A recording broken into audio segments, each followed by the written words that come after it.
Bet Online is the world's most trusted betting platform and your number one source for everything football. Bet Online has every stat, every matchup, and even live odds and spreads to bet on during games. Think you know your stuff? Get in on our $200,000 mega contest and pick 5 games against the spread every week for your chance at weekly prizes and a share of $200,000. When the game's over, head on over to our online casino and get in on a game of blackjack or poker, or unwind with over 150 slot games. Head to the website today to get in on the action. Bet Online. The game starts here. Bet.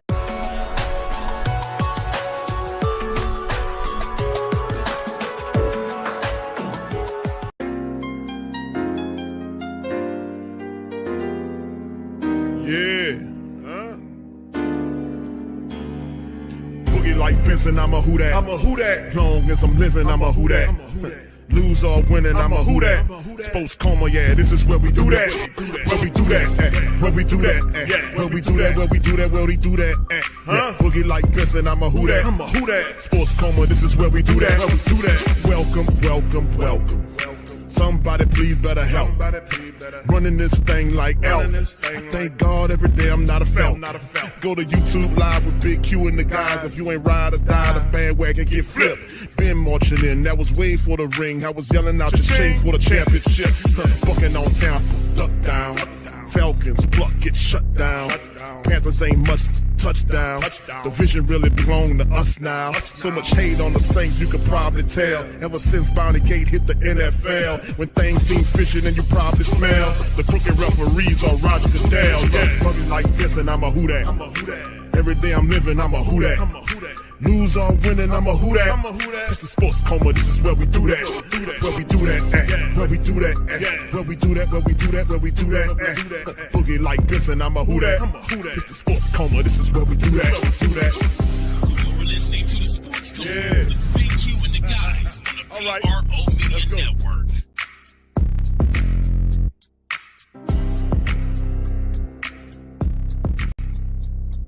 No doubt a big fan of the insiders and stuff. We've talked about him plenty over the course of the past week or so, and that is all expected to ramp up over the course of the next 48 hours. By now, we know Davante Adams has informed the Raiders that he would prefer to be traded and that his number one destination, if he had his choice, is the New York Jets and his old friend, Aaron Rodgers. They are for sure in it. Again, I would expect it to ramp up at the end of today's game, but they are not the only team in it. My understanding, guys, is the New Orleans Saints have actually been the most aggressive team in trying to get Adams from the Raiders. Of course, Derek Carr, his old friend, is their quarterback. There's been some other teams, the Steelers and Ravens among them. But this is an interesting factor here. And of course, you know this. Aaron Rodgers, Davante Adams' good friend, has been talking to him, has been recruiting him. They remain close, just like Adams and Derek Carr. And the voice of Rodgers certainly has some sway here, Mike. This is going to be a fascinating situation to see how this all unfolds over the next couple of days. And the Raiders acquired Davante Adams from the Packers for a first and a second round pick. Now they're looking for a second round pick and then some from any team that would be interested in acquiring him. So right now it doesn't seem as if there are a bunch of pressing offers that is expected to change here in the next couple of days. So we'll see what the price winds up being. But that's what the Raiders are looking at right now. Then there's the financial aspect of it. Adams due $13 million plus the rest of the way. The Jets, of all the interested teams, have the most cap space. They can slide him right in. Teams like the Saints and the Ravens would have to get creative to create some cap space. But I'll say this, Tom, as I throw it back to you, the Raiders don't want to eat any money. They would like to just say goodbye to Adams and his contract. Remember, he's got those balloon numbers in the next couple of years. So in all reality, this is the last year of Davante Adams' contract. And the fact that Davante Adams might have to restructure that contract to facilitate a trade is another factor in this, because in essence, that gives Davante Adams some level of veto power if the Raiders were to work out a trade with a team he didn't want to go to. Of course, if he were to veto a trade, the Raiders could also say, hey, this was all your idea. You're coming back and playing for us. What we know is he does have a legitimate, it's a real hamstring injury. This is something he's been dealing with. It was a 1 to 2 week type of thing. Should be a lot closer to health. If he doesn't play next week, he'll be ready to play the following week. Other teams involved in this process believe in the next 1 to 2 days, this is potentially going to come to a head, maximizing the amount of time and games that he can play for a new team. Though, again, Davante Adams is who approached the Raiders about this trade. If they don't like the offers that they have, they are willing to wait. All right. Shout out to the fam. Appreciate y'all being in the stream, man. Big ups. Much love. Shout out to the fam, man. Welcome. You're now rocking with the Sports Coma with Big Q and the guys, where we have intense, entertaining, educating, and enlightening sport talk from your favorite sports fam. Shout out to the fam. Appreciate y'all for being in the stream, man. Even though it's not Saints football this morning, it's football going on, or about to go on anyway. Like, thank you guys for chiming in, man. Much love to you guys. Appreciate you. We started the broadcast, as you guys seen, with basically what's going on with Davante. We'll get into the Saints and Chiefs preview. But what you guys heard for yourself, pretty much what's going on with the Saints and the whole situation with the Davante Adams. Saints are aggressively pursuing them. And like we talked about, you know, the cap, be held with the cap, right? You know, is they're trying to delve in to get Davante. He wants to go to the to the Jets, where Aaron Rodgers is, because of, you know, Aaron Rodgers and all that kind of stuff. You know, Aaron Rodgers trying to get him over there because they really do need help at the wide receiver core. Saints are trying to lag behind, you know, to try to make a deal, to fester a deal. Like I said, man, if Derek Carr wants him, Dennis Allen goes to Mickey Loomis. If we can afford him or not, it doesn't matter. Let's go and get him. So we'll see how it all looks, man. The Saints are pursuing him. A lot of people think it'll be similar to the Watson situation of several years back. I don't know about that, man. You know, if this is not the guy we can get, I'm pretty sure there'll be another guy pop up before the trade deadline that'll probably fit a little bit better if we can't land him. But, you know, I do applaud the fact that the Saints are doing every and anything they can to improve the offense, because the offense definitely needs help. We have three. We have Rashid Shaheed and Chris Olave. We don't have a third wide receiver. No disrespect to Cedric Wilson Jr. or Mason Tipton. They just don't use those guys.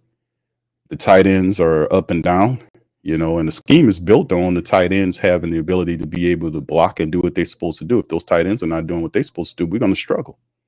A lot is on the tight ends. They looked involved the first couple of weeks. The last couple of weeks, not so much.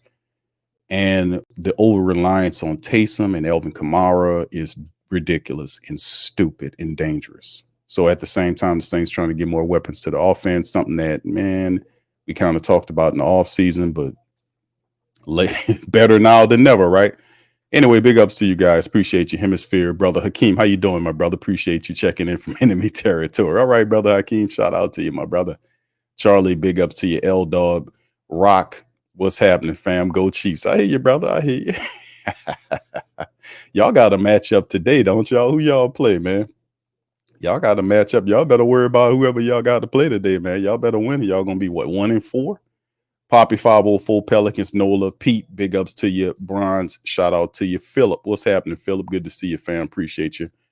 Argentine Dogo, big ups to you. GM Kev's in this thing. Don't do this trade. There you go. GM Kev says no. And that's the GM. The GM of the Who Dat Nation, GM Kev, says don't do this trade. Hakeem said, I think the Packers may be willing to trade Romeo Doubs. I've seen that. They suspended him this week for missing 2 days of practice. Thank you, brother Hakeem. In the talking point, like most people say, man, Q, let's just go ahead and get the guy, man. Why in the hell not? You know, he'll help the offense, yada, yada, yada. And I was telling the fam, I said, yeah, he's the contract this year is 13.6 or whatever it is, but it balloons. There's an opt-out between this year and next year where you can get from under the deal, but there's also an issue where the contract balloons the next 2 years. Beyond this year, it balloons from where it's now, which was like 16 something, to like 35 million, and then 36 million. And he'll be what, 33 in December? He'll be 34 and 35. So the player is talented. The contract is not good. It was like, well, just restructure the thing. Man, that's a lot of money to restructure for a supposed to be cap struck Saint club that's currently sitting, according to Sport Track numbers, just under $3 million, 2.77 and some change.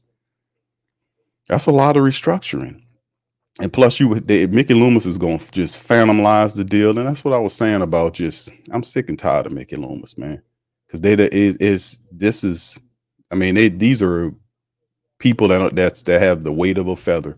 Wherever the wind pushes them, they go.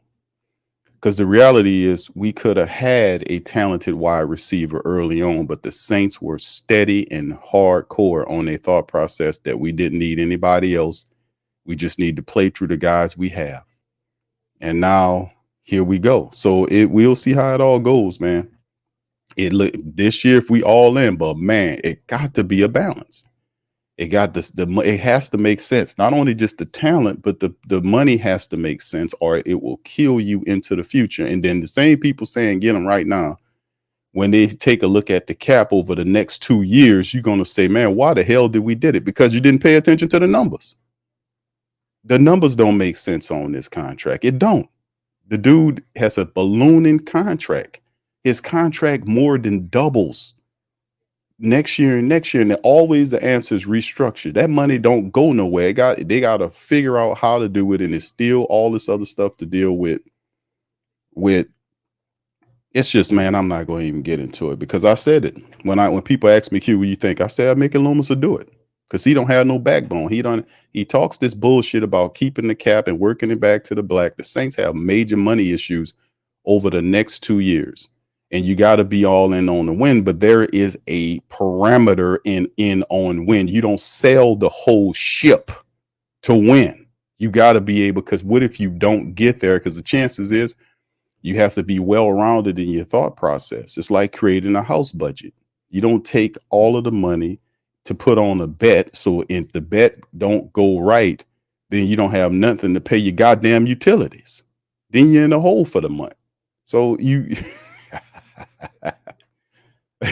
He talk finances to people. Some people that don't understand finances. Some people don't even have bills. I mean, real bills, How do you break that down? Just go and get them, man. It don't work like that. There's a money component to Adams, and his contract is not friendly to what the Saints got going on here. Yeah, and King chose, and he's dealing with a hamstring issue. I don't know. They say he'll be ready to play next week. An aging player with hamstring issues and an escalating agreement that more than doubles from 30 million we talking 35 next year and 36 the next year. And the man will be 34 and 35. I like Adams, but maybe this is not the right fit. There are other players we can go and look at besides Adams. So it's just how the Saints, they've just the feathery wade and just all over the place type Saints. I don't know. We're going to let them make the moves, bro. Let them go ahead and do what they got to do, man. Anyway, let's keep it pushing, man. Y'all put y'all comments there in the comment section. Let me know how y'all feel about that as well. Big ups to everybody, man. Let's see.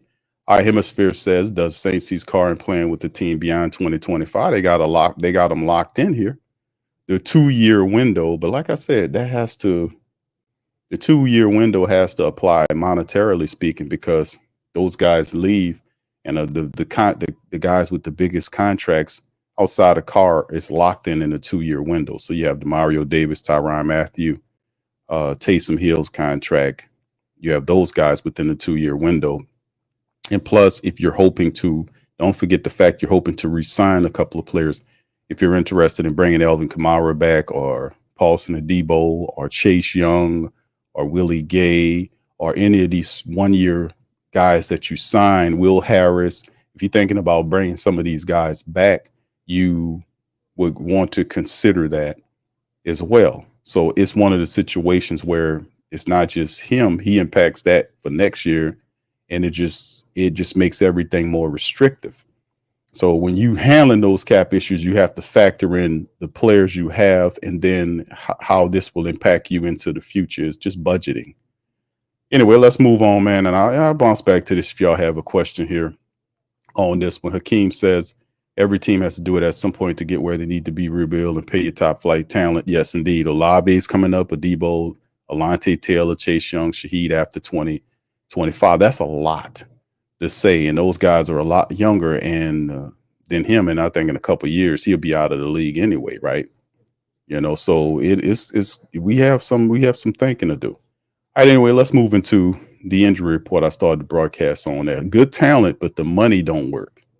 Anyway, let's get this Saints Chiefs report, week 5. This is from the other day where we talk about who's in and out. Willie Gay is out. We knew that. Taysom Hill is out with the busted ribs. Cesar Ruiz is out with that bad knee. Shane Lemieux is out too with the ankle. Peyton Turner is also out with a knee issue. Blake Grupe is good. Demario Davis is good. Tally is limited, but we'll play. Elvin went from limited to fully practiced. So he's fully practiced. Elvin Kamara is fully practiced, right? And we know he got broken ribs. So you see the nonsense we have to do.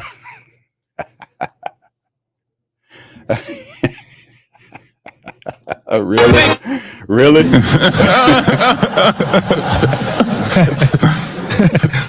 Really? Really? He's fully practiced. And he reports he got busted rib, but he just put some barbecue sauce on them ribs and just keep it pushing. Q, what's wrong with you? What's wrong with you? The man got busted ribs. And he fully practiced. He good to go. Okay. All right. Okay. All right. Anyway, Juwan Johnson, Brian Bresee, Kendre Miller fully practiced, as well as Chris Olave. No problem. Cedric Wilson. Lucas Patrick is a game time decision. He's questionable. And Pete Werner's dealing with a hamstring. He was limited. So those are game time decisions. So we'll see what's going on there as well. All right. So anyway, let's keep it pushing. All right. Kansas City, man. Mike Dana has a calf issue. He's good. Clyde Edwards-Helaire is doubtful. Kareem Hunt is going to play. Questionable is Mecole Hartman. That's a game time decision. Both Bolton and Nnamdi on the defensive side are good to go. So, they got a few guys that's banged up, but at the end of the day, the Kansas City Chiefs says, hey, man, let's go in here and see if we can get this dub. So, and just to take a look at what they got going on here from the other side of things. This is from the Kansas City Chiefs side of things, fam, where they talk about this. This is Chris Jones, the big fella, says issues warning to the Saints calls out former teammates. Defensive tackle Chris Jones sends a message to his former teammates who now play for the Saints and will face them on Monday night. What did the big fella say? He says a successful team like the Kansas City Chiefs is made up of a solid, united roster and his former teammates who will face him for the New Orleans Saints in week 5. The Saints will travel to Missouri to play at Arrowhead Stadium on Monday night, and the roster includes several players who played for the Kansas City Chiefs, including Super Bowl winners. Jones showed that he doesn't forget and dedicated a few words to them. And this is what he had to say. It's good to face your former teammates with whom you played and achieved so much, but it's also a challenge. We want to make sure we get a win. We're looking forward to it, and maybe we'll have a chat after the game, defensive tackle Jones warned his former teammates with the Saints. The former Mississippi State Bulldog has a special memory for his former Chiefs teammate, Saint defensive tackle Bink Saunders. I'm going to give him a call to see if he can give me any insight on his involvement in the offense. He's a good kid. We became close friends during his time in Kansas City, and I wish him nothing but success. He moves forward in the league. He will be my opponent on Monday, says Jones. Which New Orleans Saints player shared a team with Chris on the Chiefs? In addition to Kalen Saunders, who's a close friend, the Saints have 3 other former Chiefs on the roster: linebacker Willie Gay, defensive end Passanio, and safety Tyrann Mathieu. So there we go for that. So that's a few things that Chris Jones, the big fella, and he would be one of the big factors, one of the many different people we have to deal with in terms of the defensive side of the Kansas City Chiefs and why they're so difficult to stop. Chris Jones and Kalafidis, I think I'm pronouncing the man, Big George, is another guy that did pretty well for him on defense. And they play really well. Now, they got a couple of banged up guys there, but we'll just see how it all kind of works out. But they have a solid defense. They got a really good defensive coordinator who really didn't do too much for us when he was down here. But in Kansas City, he's found a home. And the guy uses everybody, man. He uses DB blitzes, linebacker blitzes. He's coming for you. So the Saints have to be, that is an aggressive defense that the Saints will face. Plus, one of the biggest issues is the crowd noise. And the Saints I think one of the Saints talked about that. Uh, Clint Kubiak made mention of it, how Dennis Allen has done a pretty decent job of pumping in the crowd noise to try to simulate the experience of playing at KC at Arrowhead Stadium. So that'll be a big part of how the Saints offensively deal with the noise and also deal with the pressure that will come from the Kansas City Chiefs. Saints have we just looked at the injury report. They got a lot of stuff that they're going to have to do to kind of stop the big fella right here.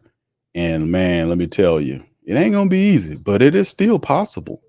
Like I said, I ain't going to sit here and say it ain't possible because anything's possible.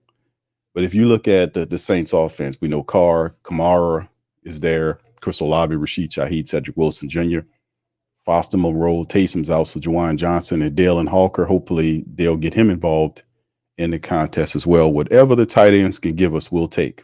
We'll take it offensively speaking. The offensive line has woes. The interior of the offensive line is problematic. Lucas Patrick is a game time decision. Shane Lemieux and Cesar Ruiz is out, which means the Saints will have more guys in there. We'll see Landon Young play one of those guard positions. If Lucas Patrick can't go, if he's a game down time decision, you might see Nick Saldiveri in there. And perhaps you'll see you're definitely going to see Connor McGovern, the new veteran center that the Saints pilfered from the practice squad of the New York Jets. You'll see him in there. So in essence, like I said, we're dealing with a lot of stuff early on, to be honest with you. But in the end, if you wanted injuries to befuddle your team, this would definitely be the way you want it to happen, because what it does do is the injuries hit, and then the Saints see said injuries and then attempt to bridge the gap. So whatever we did prior to it, we had to adjust. And when we get guys on the team like a Connor McGovern, you keep that guy. When you get McCoy back, you'll have McGovern as a backup center. So you have a veteran center behind your main center. And then these guys ultimately will get healthy. And then you have some of these other guys that got some live reps. So they got a little taste of the reps and everything that's going on with the team. So that'll help with the preparatory process with them going into the season if you need to utilize them. So the injuries can empower your team if done correctly. So, we can agree about that. So right now we're going through some stuff with the injuries. Yes, we are. But in the end, I think it's definitely could be a positive. It's more positive than negative right here. Testing that depth.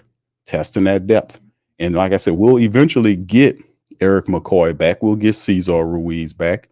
We'll get them back, and we'll be stronger than ever in the offensive line. It's just merely a test.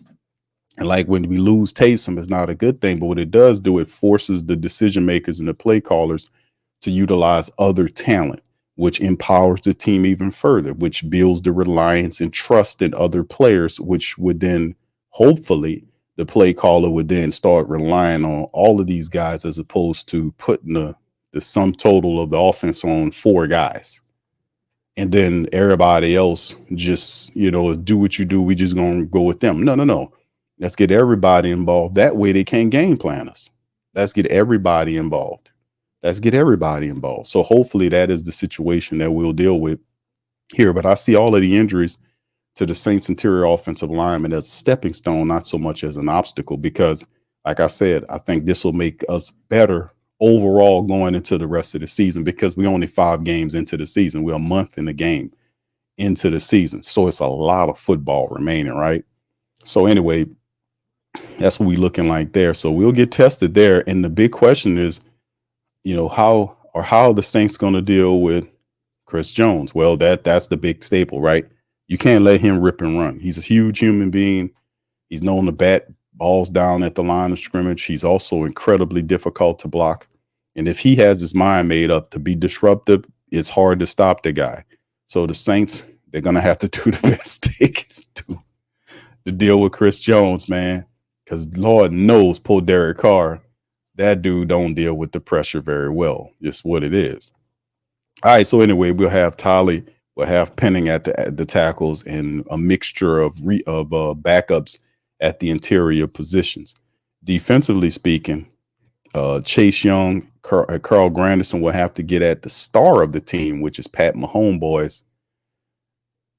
And that, my friends, which Mahomes boys hasn't been playing the best, but he's still a dangerous quarterback. He's the best quarterback in the league. This is a defending Super Bowl championship team that's 4-0. We know the Atlanta should have won that game last week. They cheated them. Expect the same cheating ass type of energy when we go there, because the refs are known to wear not black and white stripes in Arrowhead, but red stripes in Arrowhead, so which means we'll have to be able to have a game in which we compete and try to stay as clean as possible. It's going to be a difficult game, man. This is defending Super Bowl champions. It's like a measurement game. You measure up how close are the Saints to that, seeing this team, because a lot of the people anticipate the Chiefs possibly being back there again this year.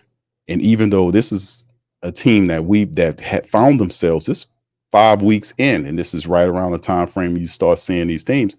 So at the end of the day, this is a good measurement game for the Saints. If the Saints think that they are competitors to get to the game, then going up to Arrowhead and beating the defending Super Bowl champions who are currently undefeated would be a big boost in morale and everything else. Even though it is not a NFC win, it doesn't matter. Beating this team helps set a tone to the mindset of, hey, man, we beat the defending Super Bowl champions. Hey, man, that's a good thing. Maybe we can build on that. So I take it that's how I take it.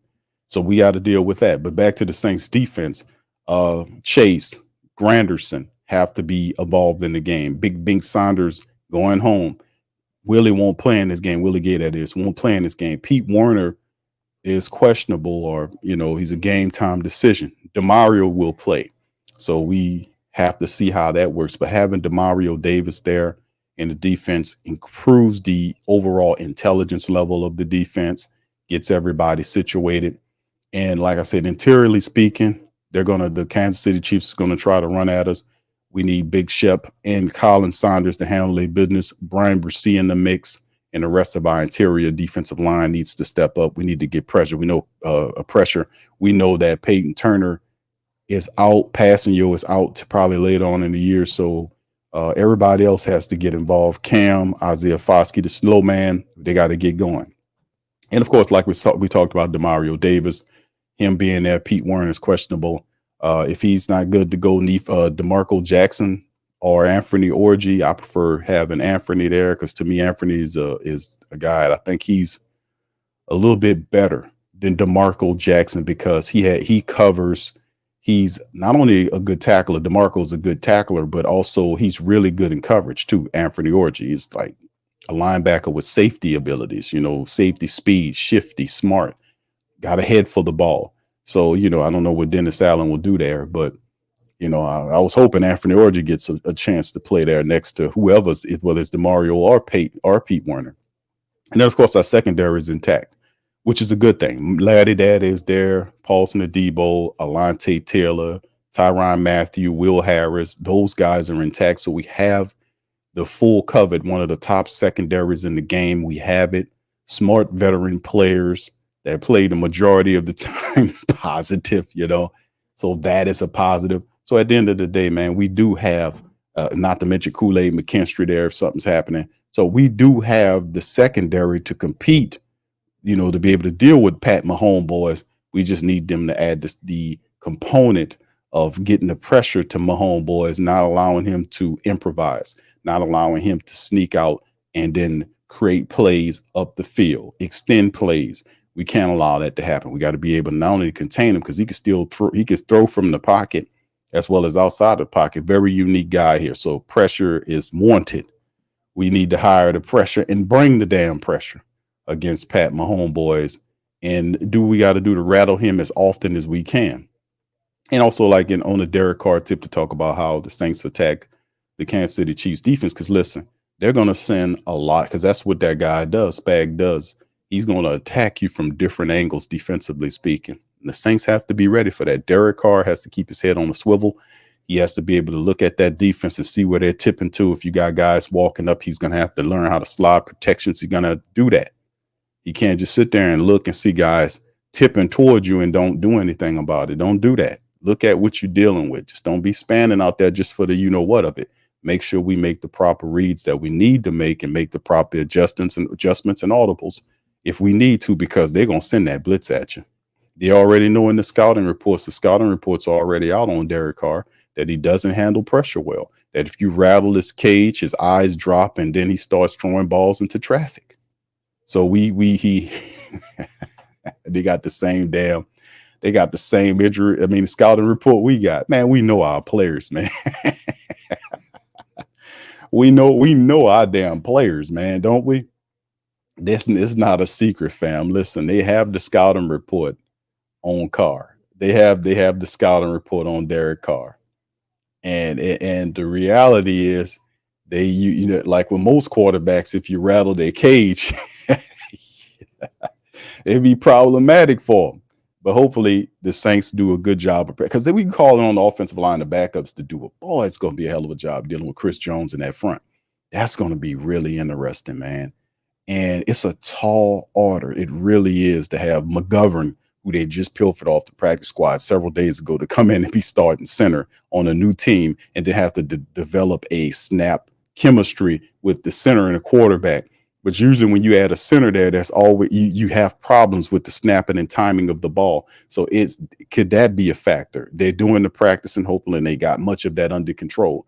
But still in all, it's playing, having those guys meshing, and then dealing with backups coming together and figuring out what they need to do. My goodness, they're gonna have to learn fast. That's the beauty of the game, man. You got to learn fast, and you don't have to be perfect, but you got to win. That's why they pay them the big bucks. All right, anyway, let's go to KC, man. This is KC side of thing. We already talked about Pat Mahomes, boys. They're going to try to run the ball. You know, Clyde Edwards-Helaire listed as out for the game, former LSU Tiger.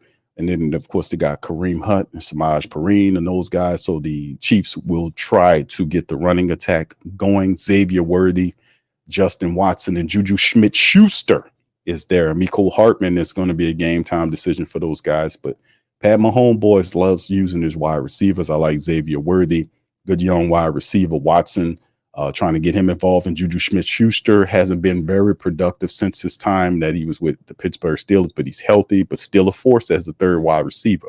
So if Pat Mahomes, boys, get his guys going, you got to watch out.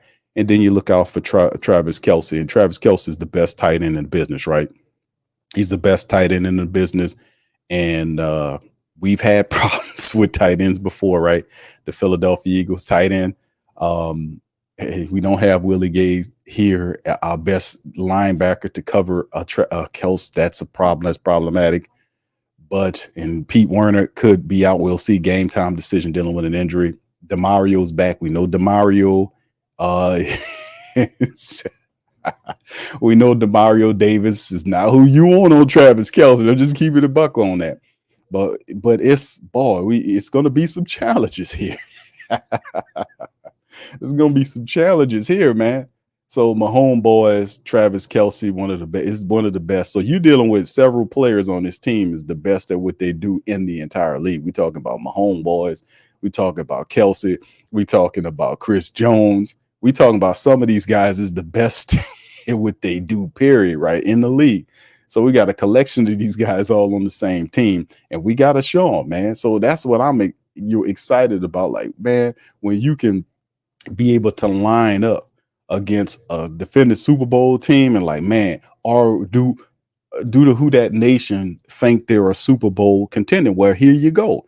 Here's the defending Super Bowl champions. Here's the fact that they're 4-0. You couldn't ask for a rougher matchup because you're playing them in Arrowhead Stadium. So this is definitely a measuring game if you believe that you belong in the ranks of being a Super Bowl contender. So, yes, I'm excited about that. So I'm happy to see Mahomes and Kelce and Jones and all these other guys because I want to see what we can do here. We beat the Chiefs. That's a morale booster. That means that we're on par to where we're supposed to be. Anyway, Kelsey's another guy. You just got some kind of way the Saints got to have to deal with him defensively speaking. And then Morris, Tunney, Humphrey, Smith, and Taylor, the offensive line. Nothing to really talk about. A pretty solid unit there. Nothing, greatly. Joe Tunney's a pretty decent player there. But at the end of the day, they do enough to keep it moving. Like I said, they're undefeated. They have exhibited problems and rust and all this kind of stuff early on, like I talked about. Pat Mahomes boys has 5 interceptions through 4 weeks of football, so he hasn't been totally crisp in his decision making.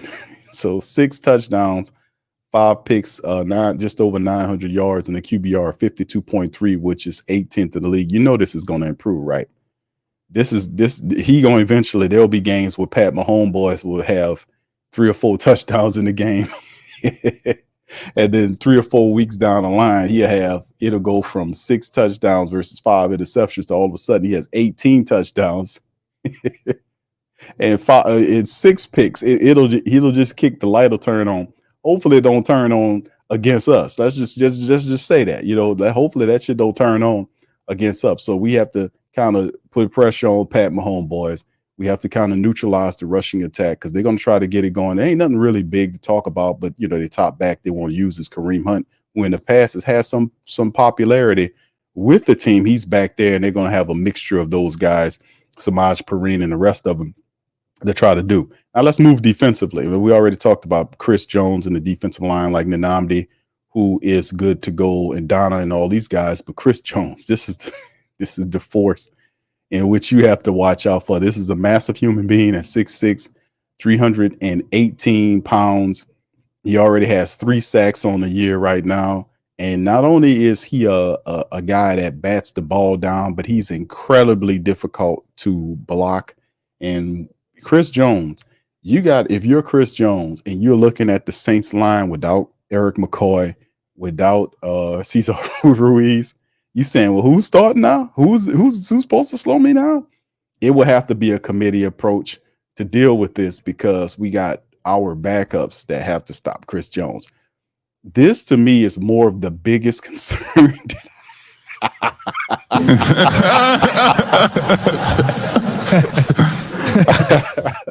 And I'm laughing because this is the biggest concern that I have is Mr. Chris Jones.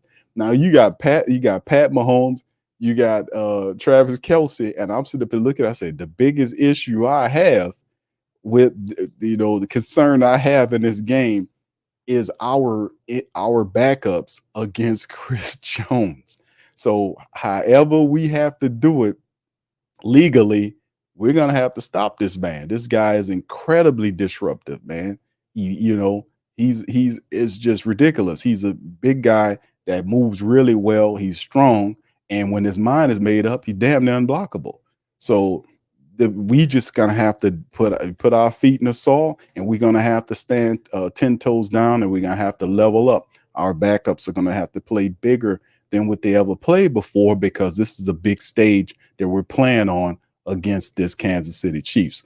Once again, I applaud the fact that we take this challenge on with all of our injuries. And even if we lose, if we give them a good fight and we still lose by a few or whatever, I'll be happy with that. But in the end, the Saints can beat the Kansas City Chiefs. It's a tall order.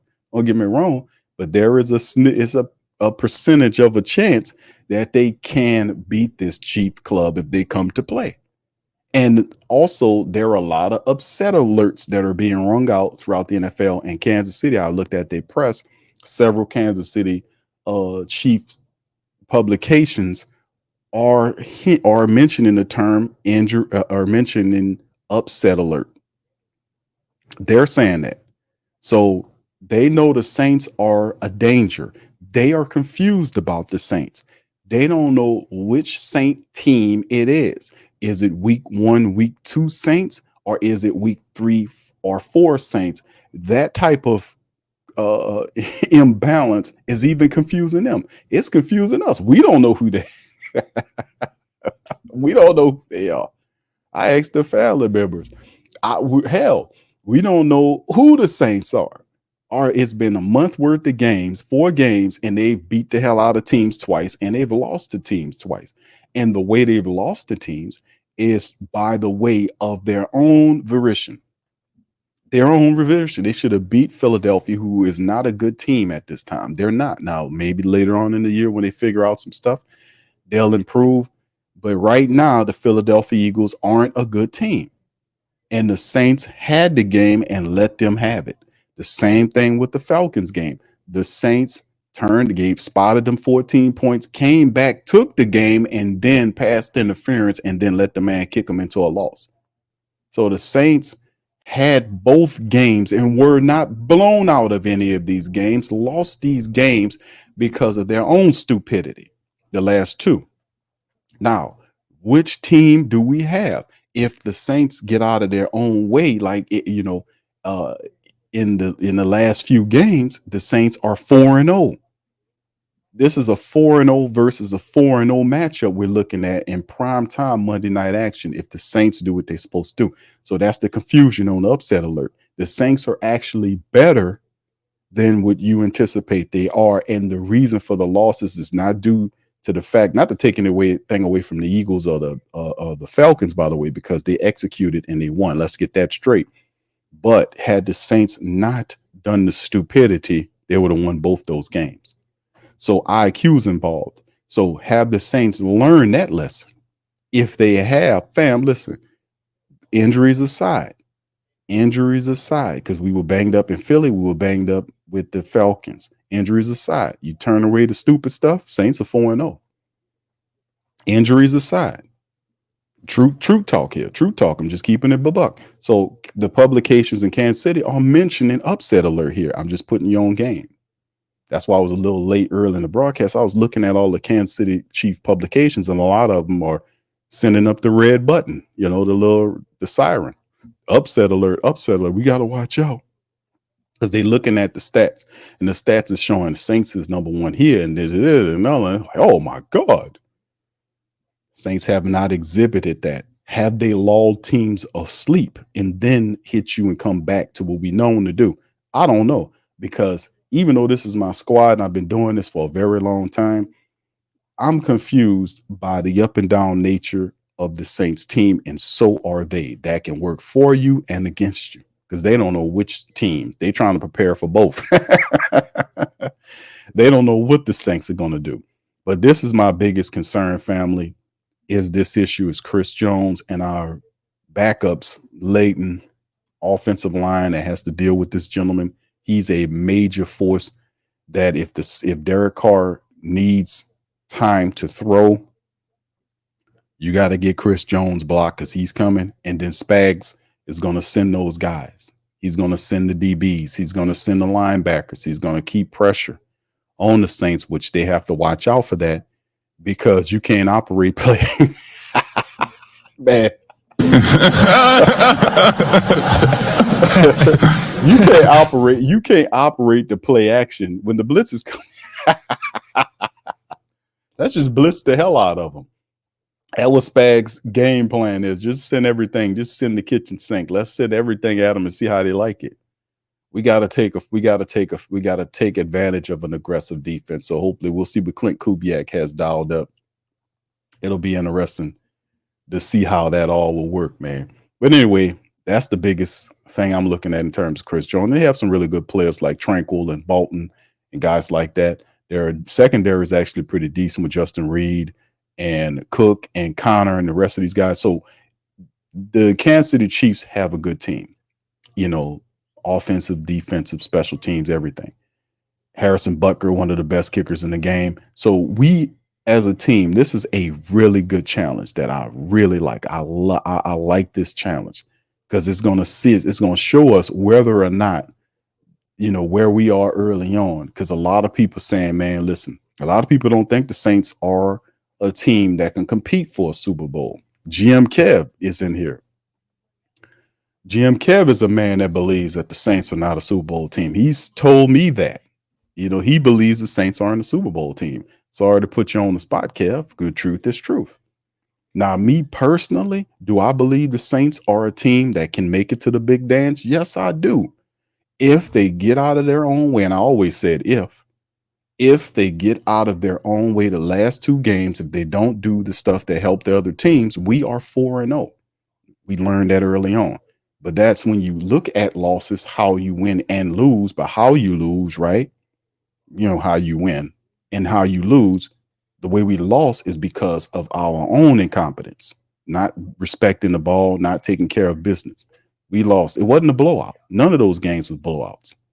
You can't turn the ball over. And even when the Saints turned the ball over, they took the lead back and did a low IQ play. So what I'm saying is they have the talent. They most certainly have the defensive talent. They have Alvin Kamara and Taysom, which we have to be able to utilize these guys over the long totality of the season, right? And then, of course, because the running attack, it's all about the running attack. It has to be a group approach. And I thought coming into the season that that's what the Saints were going to do, that they were going to use a group approach, whether that was Alvin Kamara along with Jamal Williams and, Jordan Mims. That's why they're there. I don't understand why Jordan Mims is on the active roster if you're not using them in the running attack.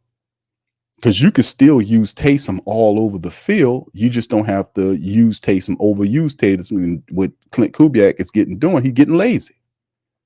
Because it takes, you got to move in this guy over here to do this. And I hate the hell with that. Just deactivate Dallin Hawker and let's just use Taysom here. Let's put him over here. Let's put him over. You can't do him that.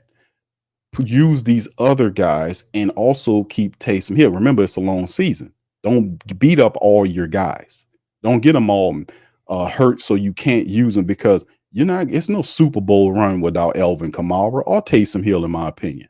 You need those guys if you're going to have a Super Bowl run. And we do have the talent for that.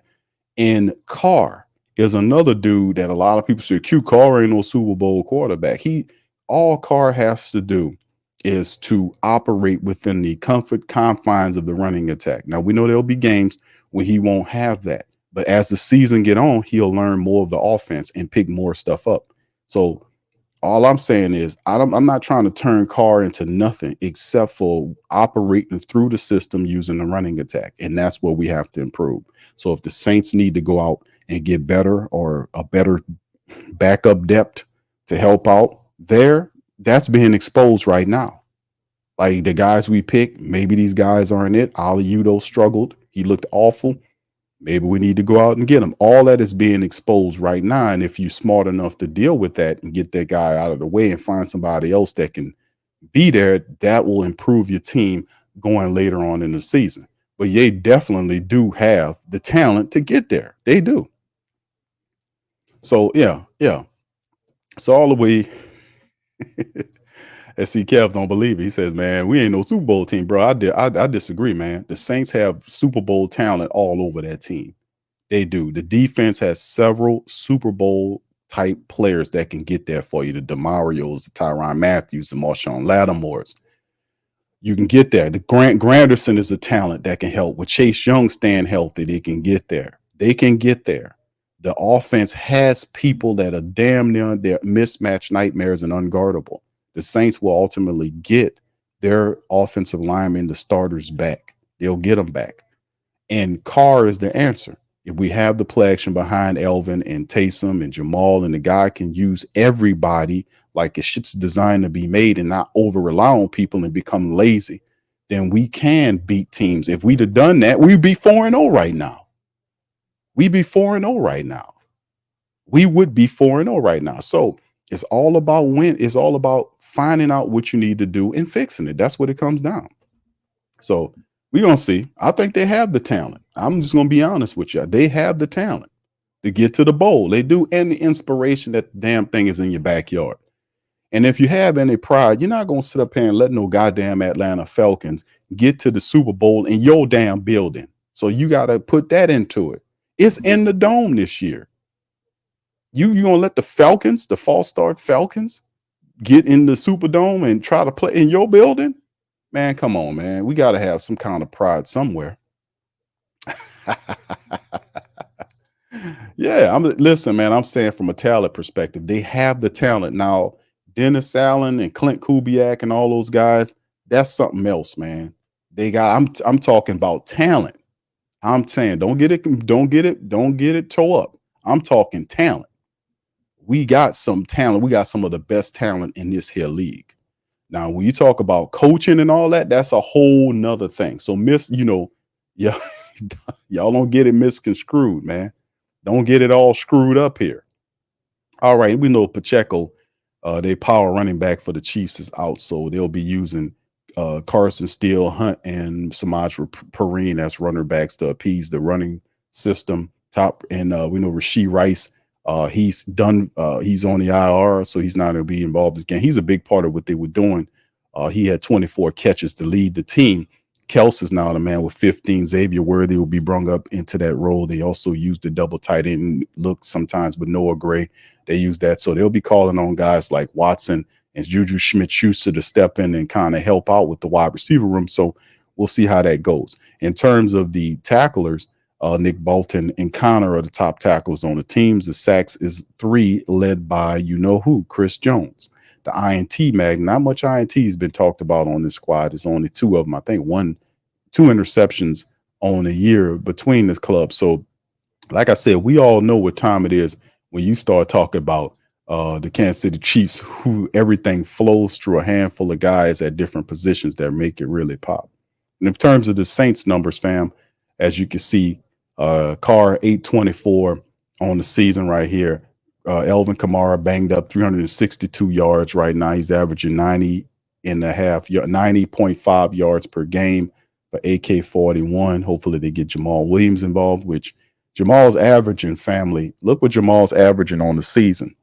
He only has 23 carries for 87 yards. He's averaging almost 4 yards a carry. That's not bad, man. It's, you would like him to be 4.5 or 5 yards a carry, a full yard extra, but he's a rhythm runner. So you got to get him involved. You see Taysom Hill is there as a rusher, 77 yards. He's underneath Jamal Williams. He's averaging 5.5 yards a run. That's 2 rushes first down. And when they do send Rashid Shaheed as a runner, guess what he's doing? He's averaging 5.4 yards a run. That is something that we simply didn't do enough. We got away from. We got away from the end arounds and plays with Rashid Shaheed. Every time they run those, he's averaging over 5 yards a run on a situation, which is something that we kind of have to investigate. So, and then of course, Jordan Mims, 4 carries in 4 games. So he gets basically a carry a game. He's averaging under 3 yards a carry. So just ridiculous. And then of course, we see the top guy for a squad through 4 weeks, 20 catches for Chris Olave. Rashid has 15, 17 for AK-41. 2 touchdowns by Rashid, 1 each by Chris Olave and Elvin Kamara. Foster Monroe, then it's a drop-off in catches when you go Chris Olave, Rashid Shaheed, Elvin Kamara. The next is Foster Monroe with 5 and 4 by Juwan Johnson, 4 by Mason Tipton. So as you can see, the numbers supremely indicate how in this case, the numbers are showing you how top-heavy the Saints offense are. They're not getting anybody else involved. We like to kind of spread the wealth around. You see Foster Monroe, who's a guy that's basically getting a lot of reps at the tight end position, has 5 catches on 6 targets. So he's not being thrown. He had a touchdown. Him and Juwan Johnson both had it. Juwan has 4 catches off of 6 targets. So they're not being thrown at. But every time they're thrown to, family, they get 9 yards a catch. It's 9 yards a catch. Like I said, then when you use the tight ends in the passing game, and Juwan Johnson looked awful last week, he has to have a better performance here against the Chiefs. All of these guys do. If you're anticipating beating the Kansas City Chiefs, all of you have to level up and play greater than what we've done over the last 2 weeks to have a chance. Spotting them points and all that, you're gonna lose the game. You can't go up there and spot these people touchdowns and all this nonsense and think about beating them. You can't do that. That's low IQ football. We don't need to be involved in that. But when you see the Saints do utilize Foster Moreau and Juwan Johnson overall, they're averaging 9 yards a catch. Juwan's averaging almost 10 yards a catch. That's a first down. Mason Tipton, 4 catches off of 5 targets, 6 yards a catch, not much shaking. Then you go Jamal Williams, 4 catches. Cedric Wilson, 1 catch. because he's been banged up. And of course, you see Taysom Hill, not much as a wide receiver over the last couple of games. He was only targeted 3 times, caught 2 passes for 2 yards. So not much shaking as Taysom, the wide receiver. Taysom, the running back, is. So it goes to show you just a little stuff there to talk about for some of the family members. And of course, you see the top man on your defense is Paulson Adebo. He leads the defense. He's 10 tackles over Alante Taylor. So our DBs are making it pop. 28 tackles for Paulson. Alante has 18 tackles. Pete Werner is 12. 9. Actually, it's hold on. Let me get this right here. Let me get my stuff right here. There you go. Paulson's 28, 18 for Alante. Tyron has 15. Pete Werner has 12. Will Harris has 11. Granderson has 10. That's solo tackles altogether. So total tackles, it basically breaks down as the same way. 32 for Paulson, 24 for Alante, 21 for Pete, 18 for Demario, 15 plus, 15 for Granderson. So as you can see right there, a lot of our DBs are making the plays back there. The Saints have to do a better job of making plays up front too. The top sacker on the team currently, you can see Paulson Alante Taylor, and has 3.5. Alante is leading the team in sacks right now. He has 3.5 sacks. Granderson has 3 up to this point. Brian Brissy has 3. Peyton Turner's 1. Demario 1. Chase has a half a sack. So Granderson's well on his way. They have a really good season. Of course, the interceptions. Paulson Adebo not only leads the team in total tackles, but he also has 2 interceptions and the tie with Tyrann Mathieu. So Paulson Adebo in a contract year is leading the team in some heavy-handed stats right here. So we need the Saints ultimately to keep doing what they're doing. We need the Saints to step up and force turnovers, to make sacks, to execute. That's the big thing when we're dealing with the Kansas City Chiefs, man. And that's just some of the statistics, fam, to kind of talk about early on. But most certainly, Clint Kubiak is the person of the day that we have to focus on in terms of him getting the rest of these guys involved, like we show in the rushing attack, where it's hot up here. Elvin Kamara, Jamal Williams needs to be more involved. With Taysom out, we got to get other guys like Jordan Mims. Would Kendrick Miller be a factor in this thing? I don't know, because he missed a lot of time. We don't know. I don't know. We'll see. And like I said, Jordan Mims has been there the whole way. Jordan Mims knows, but we just aren't doing what we're supposed to do here. So we'll find out, man. Monday, when it goes down, man, we'll find out. All right. So anyway, man, it's going to be fun, man. It's going to be interesting. I'm looking forward to it, to be honest with you, fam. I'm looking forward to this game. I think that the Saints and the Chiefs matchup is a measurement game insofar as where we are as an organization in terms of if we ready to handle the business. Are we able to do what we need to do to be effective? That's a part of the game. All right, so before we go into the aspect, man, when I played what Dennis Allen said yesterday, let me hear from you guys, man. Y'all got any questions, please feel free to throw them in the chat. CeeLo says the bye week at 12 is a disadvantage. The latest bye weeks are 12 and 14. All right, Brother Hakeem says, I haven't been impressed with Bink and the tenure with us. Hope he steps up. He was supposed to be the big free agent signing from KSC. He got to start plugging his gap. Yeah, he didn't look good coming back from injury last week. Didn't look good. And, you know, we really need, to be honest with you, we really need the interior of the defensive line to step up, man. We really need them to step the hell up. To stop. Seriously, just interior pressure. Brian Brissy has some sacks there, so that's a positive. Hemisphere says defense lost us the last 2 games. They cannot close out games. Offense not moving the ball isn't helping the defense. Brother Hakeem also says QB, I got to call his number more as well, even if it's just a tight end scream. Juwan is better than what he's produced so far. Yeah, it's interesting that the Saints have the numbers. The Saints numbers are in terms of the tight ends, both tight ends, when you do throw them the ball, they average 9 yards a catch. One of them was 9.8. I think that was Juwan Johnson with 9.8. So yeah, it's very interesting, to be honest with you. We just need guys to step the hell up, man. Step up. All right, Kevin says isn't DA like a 30 games under 500 between 2 teams in 5 years? Like I said, the Saints have talent. They have the Super Bowl talent. You can't deny Elvin Kamara, Chris Olave, Rashid Shaheed. What's up, KB? Can't deny that. Those are mismatched nightmares. Now, when you talk about coaching, I said talent. Now, coaching, that's a whole nother thing altogether. That requires an entire different show to talk about. Let me tell you, that's a whole another thing. Do not misconstrue what I'm saying. All right. Hemisphere, I don't care how good you are at weapons. If you don't have an online, you're not going anywhere. They got to step it up, bro. You got to step it up. All right. Pelican Notice says Paulson the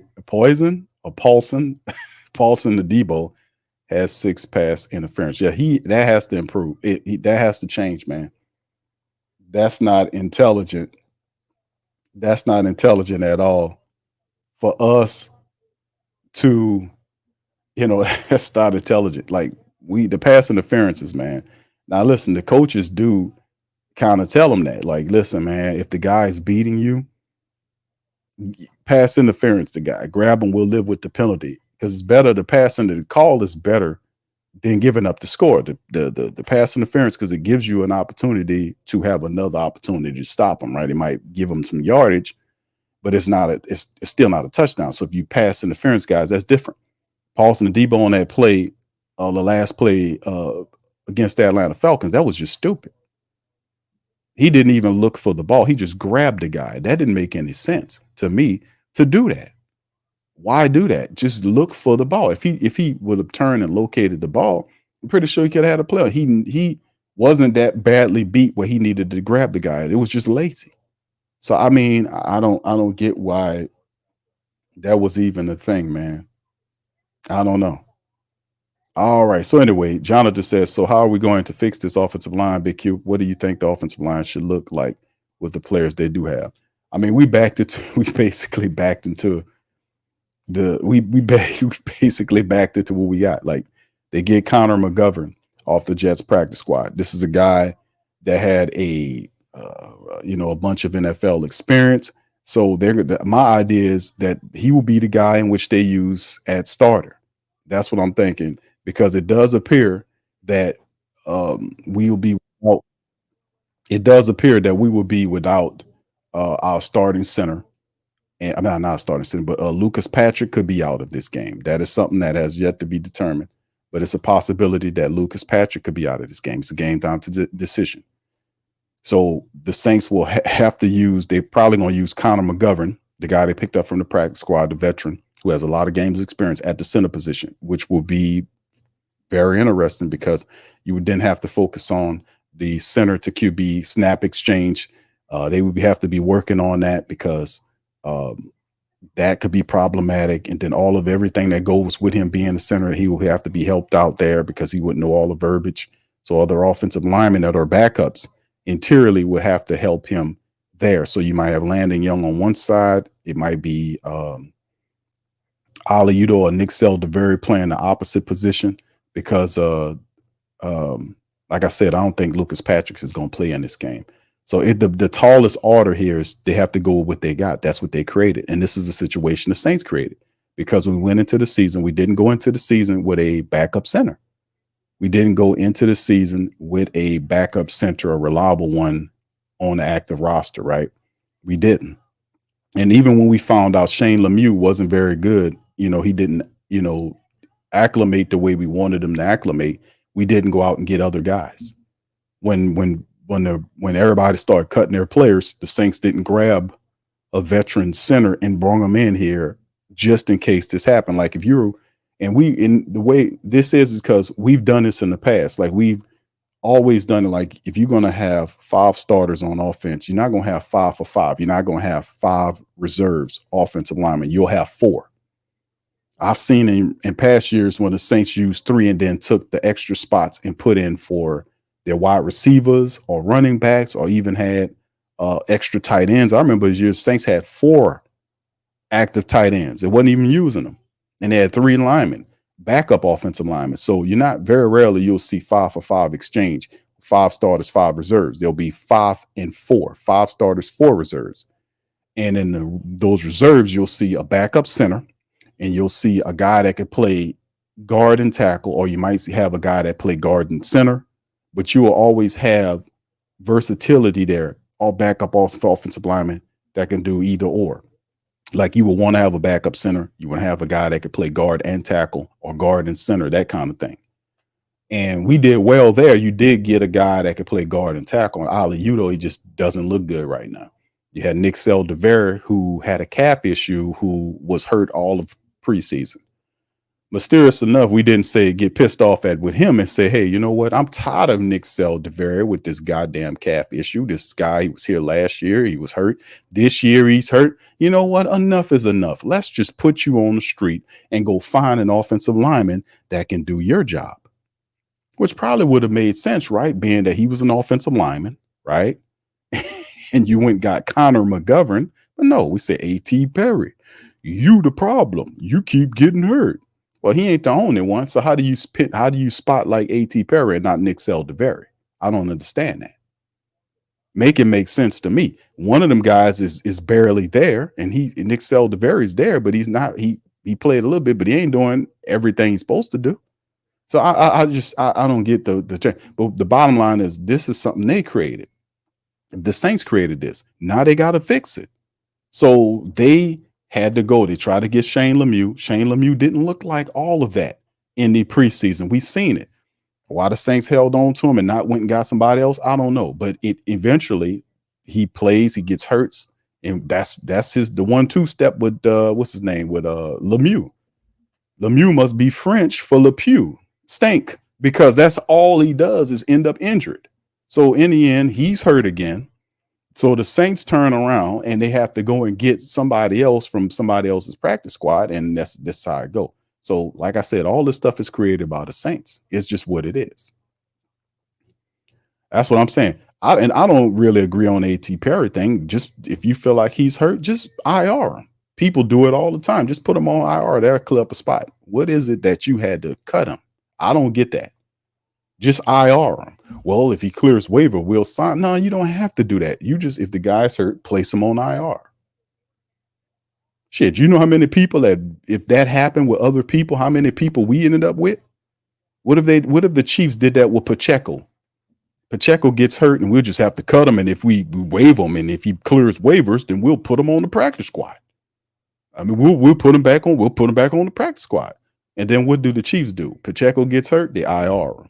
Samir Rice gets hurt, they IR'd him. He didn't waive him to hope that he clears waivers.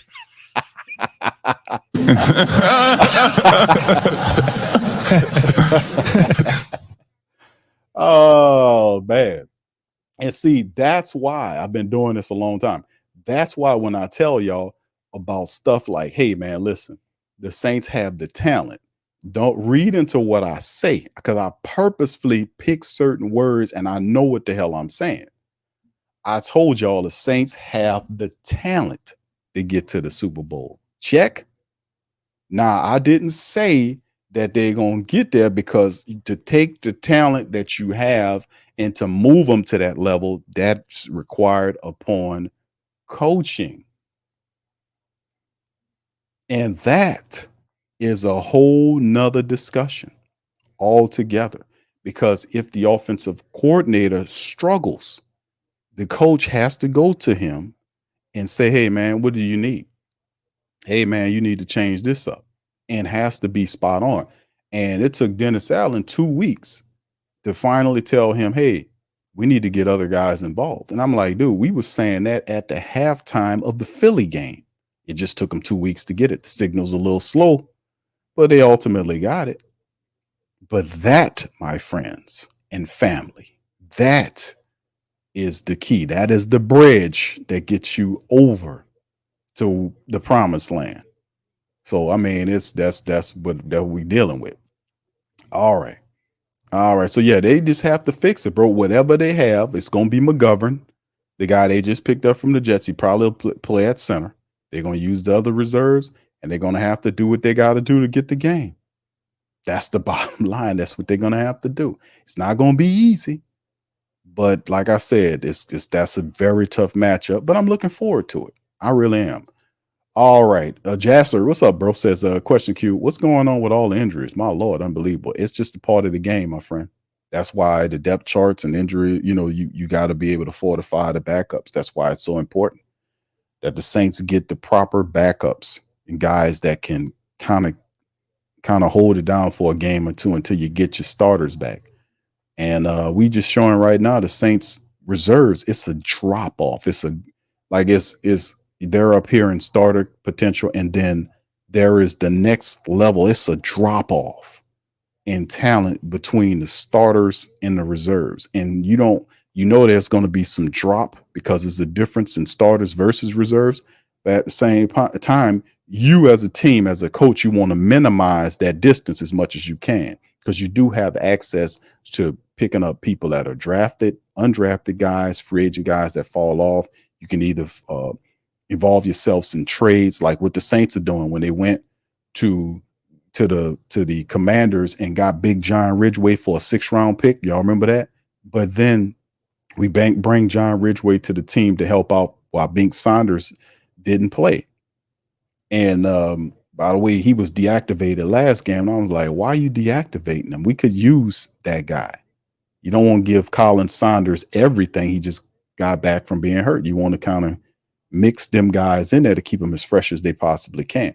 So I don't understand what they're doing. Some of these times are the decisions that they make, like over relying on injured players, when that is a serious flaw. We need to divvy that out because we got a long season ahead. We don't want to beat up our guys and not have them available when it counts, you see? So, we have to do that.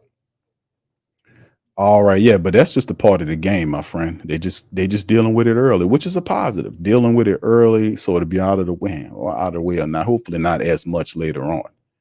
But it's teaching them a lesson here. Greg says the lack of sustained pass rush is why we're not 4-0 right now. Follow focus is Q. Are the Saints acting too thirsty to get Adams? You think because they still saying his first choice is the Jets? We know Mickey can get desperate at times. Derek Carr told Dennis Allen. And Dennis Allen told Mickey Loomis. That's how it works. Mickey Loomis don't move on his own. It has to be, he's not going to move on his own. He's never been that way.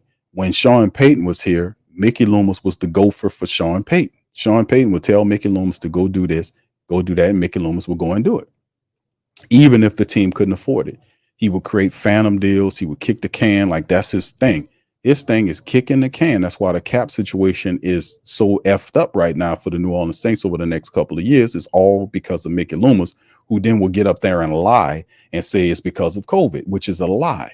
That wasn't entirely because of that. And they, in many respects, they were protected against that. So that's not entirely true. A lot of these personnel decisions is because his inability to be able to weigh whether they good versus whether they bad, whether they fit toward the system or whatever that's going on. Is it a part of the vision to do this? If we can afford this, and if we can't afford this, is there another option that we can look at affording? Okay, I get what you're going, but we can't afford this. Can we find one that do work? And I promise you there are ones out there that will work, because this Adams is not the only wide receiver who's out there who wants to be traded. There are other guys out there who want to be traded, and they know this. So it's his inability to weigh what's right versus what's wrong and just tie the team up in the cap hell over the next several years. So yeah, if Derek Carr wants him, Dennis Allen is going to tell Mickey, and Mickey going to try to make it work, even if it kills you into the future, which it will, because his contract balloons to $36 million. The people don't hear me right now, but they'll hear me next year. For those who have vision, hear me.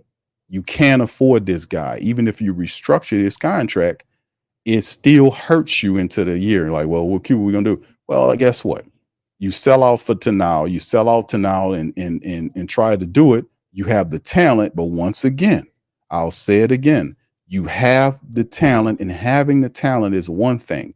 Having the man to take said talent and turn it into something is a whole nother thing altogether. That's a whole nother discussion altogether. That's all. You can do everything off season, but when the in season turn, you got to make this stuff work, and you got to make it work consistently, despite whatever's going on. You got to make it work. You have to make it work. So that's an entire discussion all unto itself. Having the talent is one thing, because the Saints were never devoid of talent. They've always had talented players. Here is what you do with those guys. It's how you put them into the system, how you intelligently use them. That's a whole nother thing.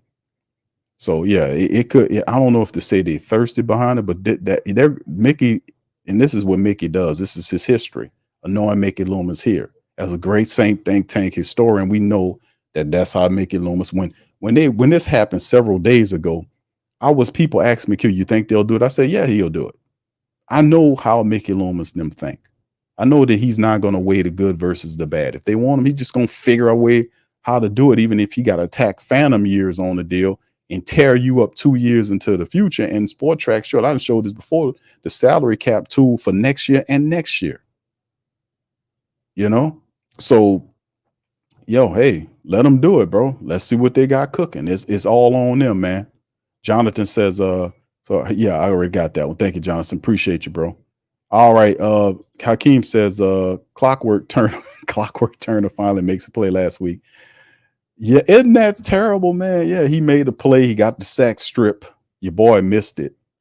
Shepard missed it. The Falcons recovered. I was like, man, if Shep recovers that fumble that Peyton Turner got off of Kirk Cousins, because they only got there one time, and when they got there, he grabbed him. The ball comes out.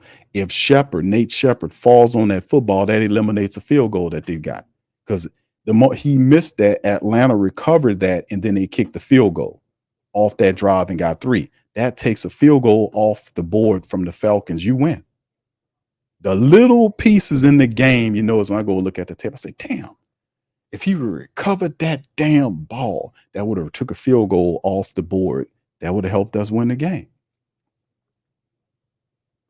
Yeah, Kevin, you're right. He didn't play every snap. Shane Lemieux is French for can't play football full time. It must be, because it is Shane Lemieux, Shane LePew. That's like Pepe Le Pew, the dude, the skunk that stunk. And everywhere he goes, he would try to go and hug up on the girl skunk, and she was trying to get away. That didn't age, Matt, by the way. They don't play that shit no more.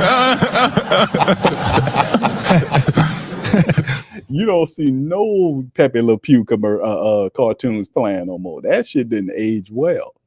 They don't want nothing to do. They don't bury that in the memory hole. He stank, and he trying to hug on the girl skunk. It wasn't even a skunk. She was a cat. In some kind of way, whoever created them goddamn cartoons, they used to do the same dumb shit. It'd be a black cat. Some kind of way the black cat would end up running up under a roller with paint under it. They did that. It was like all the time. How many times you gonna do the same shit? The cat will run up under. It'd be a black cat. It wasn't even a skunk. The black cat will run up under a roller or some type of brush or something that has white paint, and it'll put a perfect white stripe down its back. And then Pepe Le Pew be going about his business, see the cat, then run up to it and grab it. It's the same dumb shit all over and over again. Crazy, but that didn't age well, did it, y'all? That would not fly nowadays. That wouldn't fly at all nowadays. All right, man. Much love, man. What's up, Gundam? Shout out to you, brother Tori. Hakeem said, I wouldn't mind trading Michael Mayer from the yeah. Renfro, it'll be easy to grab one of them. It costs less, yes, capital to get them, but O-line needs to be addressed right now. Coach A.T. Perry was a 6th round pick, but agreed, don't understand the cut. Yeah, but that's not good, though. Yeah, Cal. Yeah. You got to be qualified to fuck up the team. They give you a license right there. All right. And a position where people will make excuses for you too. You know that? They will make excuses for you. I'm like, man, ain't no excuses, man, in this shit, man. We know. There's no excuses in here, man. That's why you get paid as much as you get paid. There's no excuses. Even though they'll say it at the start of the year, by the end of the year, they say at the start of the year, they do this shit every year. A lot of people just don't remember it. At the start of the year, it's always, man, no excuses. We got to win. And by the end of the year, when they don't win, Man, we had all these injuries and all. Let me shut up. I don't want to hear it. Because I remember what you said. I will play the shit back. I'll take that and patch it next to the one where you said just to show you a hypocrite. There ain't no excuses in this. It's either win or leave. If you can't get it done, we'll get you on out of here and find somebody that can get it done. That's what I'm about. Like I said, if Dennis Allen can get this together, I'm cool. I'm like I said, this is who we riding with. But if he can't get it done at the end of the year, let's get this guy out of here and find somebody that can do it. Hemisphere said if they give up draft capital to get at him, guess cleaning up the cap, replenish our draft capital isn't part of the plan anymore. No, the plan is Kaputski. If Mickey Loomis is doing that with Adams. If he's doing that, his plan wasn't shit from the get-go, right? Gundam says, Q, didn't you say this summer Dennis Allen need to address the offensive line? I've been saying it, brother. I did. I've been saying the addressing the offensive line. We were asking about the offensive line. We were saying this like when the season started, we're not relying on talent, seeing Shane Lemieux. When he's healthy, he did all right. But the problem with Shane Lemieux was he wasn't healthy during the preseason. And then when he got to play, he was unimpressive. So my thing is, let's move off of Lemieux, and then find somebody else who could play the position. There were a ton of people. When people got released, there was a flow of veteran offensive linemen and young people that you will want to kind of utilize to kind of empower yourself, especially when we talking offensive line. If you're going to run the football, and we knew that was a point of emphasis coming into the season, running of the football, then we knew that the Saints would have to empower, they would have to invest in the offensive line, the starters as well as the reserves. And we were saying at the time, hey, man, we don't know what Nick Saldiveri going to do. I wasn't impressed with the Ali Udo signing. I really wasn't, because I'm like, they were talking about playing Ali Udo at tackle. I was like, I'm looking at the tape. I said, no, this ain't going to work. He's not fleet of foot. He's too stone-footed to play the tackle position effectively. Then you put him at guard, he gets pushed over like a big ass bag of Arabian feathers. So I mean, it was something that we needed to do, because if you know you had to run the ball, you have to get the depth behind those guys, because that offensive line, if they suffer injuries, you just want to put guys in there to kind of keep things together till you get your guys back. The strongest unit should be the offensive line, like the veteran depth and guys behind them, because boy, I tell you, the Saints have to run the football. So there's no ifs, ands, or buts about it. You have to have guys that can run the football, because you have to get into the play action to help Derek Carr, especially early on, because Carr doesn't know all those plays yet. He doesn't know all of the plays yet. He just simply doesn't. That takes time, but we do know how to run the ball. So that's what I was saying early on, bro. Hemisphere says basically they cut A.T. Perry so Adams can get 17 jersey Q. I don't know. I don't think that's it, bro. I mean, because they could have easily just he could have easily just bought the jersey number for him.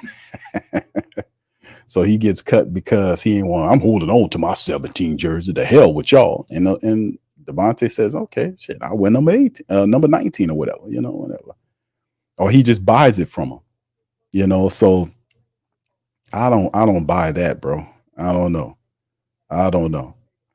All right. Pelican Nola says $36 million, 25, 26 for Devontae. This might be too rich for the Saints. We can't afford it, bro. We cannot afford the Devontae Adams contract. We can't afford it. Just go ahead on and get him, Q. We can't afford the man's contract, fam. We can't afford it. Right now, the Saints got, listen, fam, right now, the Saints got $2.6+ million right now. You can't, even if you do a few restructurings right here, all that's doing is you're giving some people money now and creating phantom deals. You have to create multiple years, and it's 36, 35.6, 25, 36, whatever the year after that. We can't afford that man contract, bro. It's just simple as that. We can't afford it. We're not in the position cap-wise to afford it. Other people are. We just can't do it. I just showed you what they're making. It's a yes or no thing. I love his talent, but we can't afford that contract. That's not a good contract for us. Just real. Five Focus agree Gundam. If we don't want to be here, the Jets not kissing no butt, bro. Jets is not a great Jose Rogers saying goes to me. Yeah, the Jets going to do whatever they can to land them, which will just clean this up anyway. The Jets want him bad because Aaron Rodgers needs Adams. He wants him to be there to have a weapon. And the Jets are not going, my opinion, I don't think the Jets are going to lose the negotiation. And it's already been reported that that's his preferred destination is to go with the Jets, not the Saints. The Saints are just simply being used as leverage to get, just like the Deshaun Watson thing. The Saints are being used as leverage to get the deal up. So it's just what it is, man. If you want another wide receiver, go find someone somewhere else. Well, try to see if you can find one in your own backyard. Try to get somebody else involved. Try that. Get these other guys involved. Get these other goddamn guys involved. Anyway, let's listen to Dennis Allen for a little while, man. This is what he had to say yesterday for a few minutes. Let's listen to this guy right quick. Let me get this my timer and all that kind of get this together. Let Mo introduce him, fam. Let's let Mo. Mo, go ahead and introduce Dennis Allen for us, if you please, Mr. Mo. Now go on. You take care of the cake. You possum puss, get that punch out there. You'll get one from me. Go on. Really good team at their place. They play really well there, and it'll be a huge challenge for us. But we're excited about the opportunity. What went into the decision to release Mickey here? Well, probably the biggest thing that went into the decision is, in terms of healthy inactives and guys that we could create a spot with, to sign the offensive lineman. So that was really kind of what that boiled down to. With changes on the offensive line going to a nosy place, like how much of an emphasis just like snap? Yeah, no, I think regardless, it's a big emphasis, but probably even more so, now. With Perry, though, obviously a young guy who showed flashes of talent. The decision between being patient and hoping to develop that talent and deciding that it just wasn't going the direction. What led you to believe that he wasn't going in the direction? Well, look, sometimes you make some moves because it's roster management moves. I still think, he's got some ability. So we'll see what happens. We'll have to go through the waiver claim, which happens on Monday, and then we'll go from there. Yeah, I think so. Yeah, absolutely. And then what do you like about this? Pretty experienced center. Well, he's got experience. He's played in this league. He started a lot of games in this league, and he's been in the system. JB's coached him. Rico's coached him. So, there's a lot of familiarity with the player. With Kendrick Miller at this point. Pardon me. Help me out, family. On the A.T. Perry thing that Dennis Allen just said, they asked him if he clears waiver, you're going to put him on the injury list, practice squad. We're going to put him on the practice squad. How do you put an injured player on the practice squad if he's hurt? Make it make sense to me. I'm just asking. I'm asking for a friend. I'm asking for a friend. Please help me understand this great Saint think tank, mighty Who Dat Nation. Please help me understand. If he's hurt and injuries were the cause, and that's the reports, because of the hamstring issues, stuff like that, why not put him on the injury list if injuries are the concern? Why, if he clears waivers, are we putting an injured player on the practice squad? Could somebody make sense on that for me? Thank you very much. Here we go. Is it more about health for him, or is it about kind of understanding the offense and trusting him in the offense? I'd say both. You know what I mean? I think the biggest thing has been health. Is he available? Can he get out and practice? Can he get out and do some things?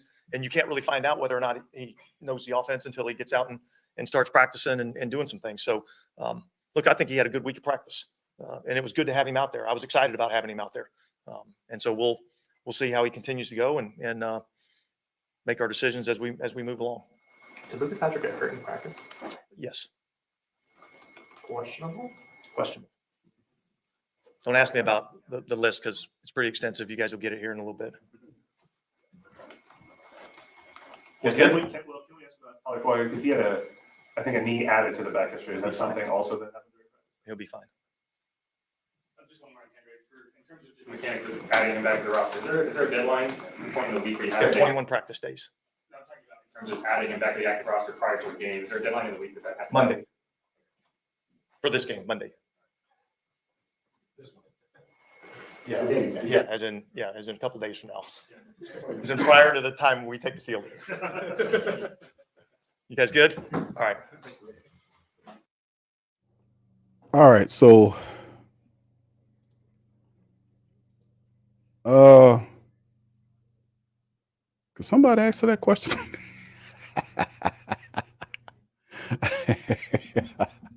Could somebody answer that question for me? Curious, sir. Man, I don't know. I don't know if the whole AT Perry thing is very puzzling. Because if AT Perry's banged up, then if he's banged up and injuries was an issue for AT Perry, and then why are we not putting AT Perry on the injury list? Why, if he clears waivers, are we putting him on the practice squad and he's hurt?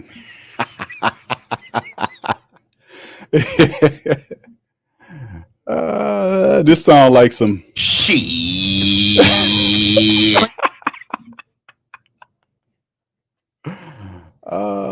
curious, sir. Anyway, man, listen, man. Is what it is, right? Anyway, man, listen, the Saints are coming up on Monday night. All right. He said, Big Q, is AT Perry on? No, he has to wait. That's what he's saying. You got to wait till Monday for it to clear, for him to make it to the practice. If he clears waivers, somebody could claim AT Perry, because I don't know if the guy's hurt, a hurt player, if the man's banged up, shouldn't he be on IR? I mean, it's not like, you could take him and put him on IR. You can place him on IR, for him to get well. I don't understand the releasing of him, because if you need the spot, just say he's hurt. You got a legal claim. I don't get none of the AT Perry nonsense. I really don't. I don't understand why it's being handled like that. I don't get it. All right. But anyway, man, listen, man.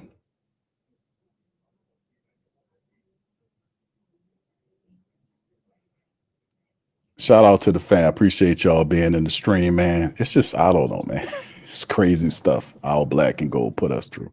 But anyway, before we get ready to get on out of here, man, y'all feel free to hit the like button, hit the subscribe button. If you got any questions, please feel free. Throw them in the chat. Much love to the fam. Appreciate each and every last one of y'all in the stream. All right, what's up, Dr. Gray? How you doing, sir? Appreciate you, my friend. Said, what up, Q? Enjoying your show. Upset with team. Yes, sir. Thank you appreciate you there, my brother. Appreciate you. Thank you. Fuck too kind. Thank you, bro. Appreciate you, Dr. Gray. Much love, man. Appreciate that super chat. But yeah, this is very interesting and intriguing, fam. Monday night, man, we'll see what happens, man. The black and gold, man. The black and gold, fam. Takes on the Kansas City Chiefs. And like I said, man, I would love to see a win here, because I don't want to be on a 3-game slide. The Saints are currently on a 2-game losing streak.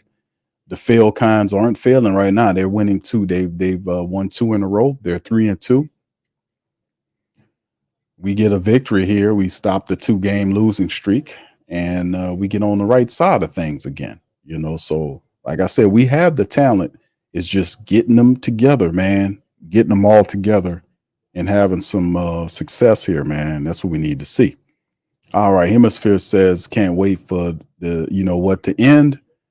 Drift says, AK is going to have 1,300 yard season. I'm calling it, and he's going to get paid. Much love, Drift Society. Hey, man, listen, I'm for it, man. Elvin's a couple hundred yards from catching the Saints all-time rushing record. So he's been averaging. We just had the statistics, the season statistics at this point. He's averaging like 95 yards rushing per game. Elvin Kamara is doing pretty good. The only other thing is we got to get other guys involved in the system. That's the big part that we're talking about, like getting other guys involved so we don't over rely on injured Elvin and the banged up Taysom. We got to get other people involved to help us out. That's what it comes down to, man. That's what it really comes down to.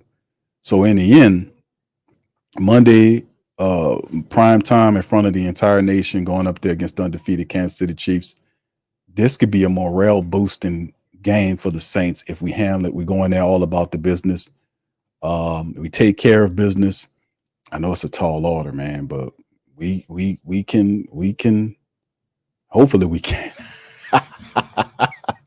Hopefully you can, man. It's just very interesting, man. What can I tell you, man? It's very interesting times as a Black and Gold member. But look, man, I'm gonna let y'all go.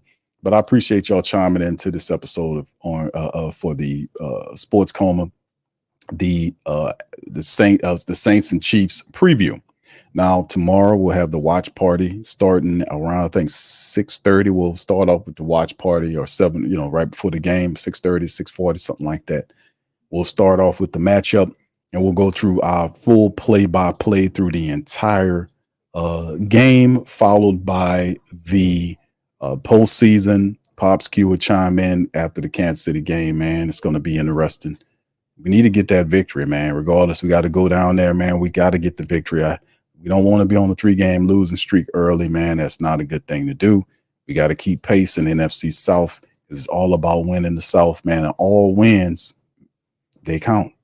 Anyway, with that being said, y'all hit the like button, hit the subscribe button. Feel free to share the show on your social media feed. And I'll holler at y'all on the next one. Much love, and who that to you. Yeah. Boogie like Benson, I'm a who that. I'm a who that. Long as I'm living, I'm a who that. Lose or winning, I'm a who that. Sports Coma, yeah, this is where we do that. Where we do that, where we do that, where we do that, where we do that, where we do that, huh? Boogie like Benson, I'm a who that. I'm a who that. Sports Coma, this is where we do that. Where we do that. Welcome, welcome, welcome. Somebody please better help. Running this thing like Elf. I thank God every day I'm not a felt. Go to YouTube Live with Big Q and the guys. If you ain't ride or die, the bandwagon get flipped. Been marching in, that was way for the ring. I was yelling out your shame for the championship. Bucking on town, duck down. Falcons, pluck, get shut down. Panthers ain't much touchdown. The vision really belong to us now. So much hate on the Saints, you could probably tell. Ever since Bounty Gate hit the NFL, when things seem fishy and you probably smell the crooked referees on Roger Goodell. Yeah, bugging like this and I'm a who that. Every day I'm living, I'm a who that. Lose or winning, I'm a who that. It's the Sports Coma, this is where we do that. Where we do that, where we do that, where we do that, where we do that, where we do that. Boogie like Benson, I'm a who that. It's the Sports Coma, this is where we do that. You're listening to the Sports Coma with Big Q and the guys on the PRO Media Network.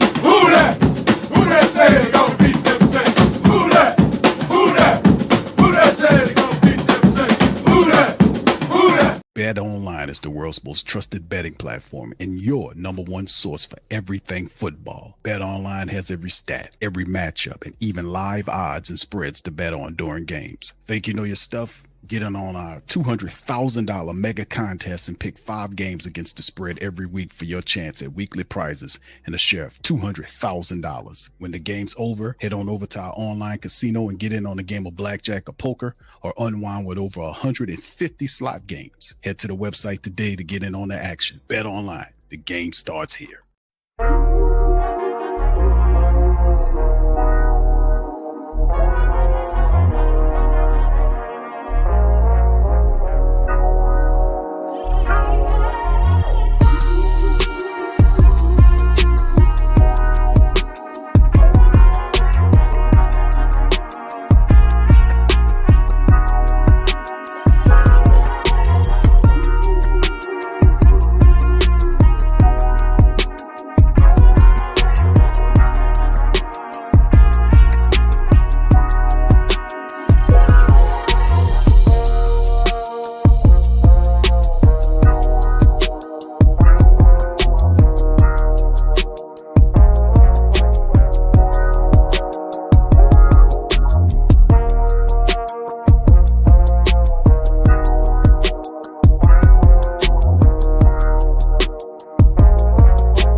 TheWhoThatDaily.com. That's right, TheWhoThatDaily.com. Your one-stop shop for everything New Orleans Saints, New Orleans Pelicans, LSU Tigers, even the top flight boxing.